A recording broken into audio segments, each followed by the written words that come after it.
म आज एउटा बाजेलाई भेटेँ।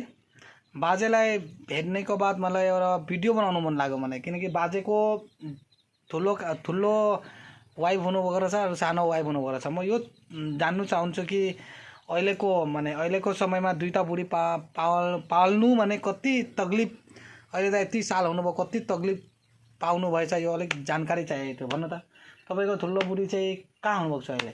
ठुलो बुढी र सानो बुढी दुइटै साथमा राख्नुहुन्छ अनि झगडा कहिल्यै भएन? अनि कसरी दिदी बहिनी? त्यो चाहिँ बहिनी, ऊ चाहिँ दिदी।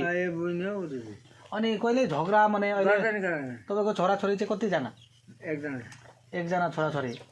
को ठुलोपट्टिको कि सानोपट्टिको? उसको। अनि उसको दुईजना गए बिहा गरौँ। खोसो।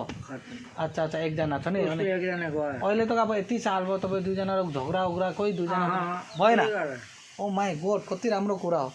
अनि तपाईँको भन्नु अलिकति केही कुरा? कान सुन्दैन हो। यसरी हमेसा हेप्पी, हमेसा यस्तो बस्नु ल, बुझ्नुभयो? यसरी। अनि तपाईँको के बा गभर्मेन्टको के पाउनुहुन्छ कि हुँदैन? गभर्मेन्टको बुढा पेन्सन, बुढी पेन्सन पाउनु हुँदैछ? पाएको छैन। अनि यो गर्नु यहाँको मेम्बर प्रेसिडेन्टलाई भन्नु भएन भने मलाई पनि खबर गर्नु ल। सुन्नुभयो? थ्याङ्क यू सो मच, एकदम राम्रो लाग्यो तपाईँहरू दुईजनालाई भेटेर मलाई। मालिक छ नि त यहाँ मेरो मालिक। ओ मालिक हो? अच्छा बहुत राम्रो। उनले ल्याएर राखेको यहाँ। अच्छा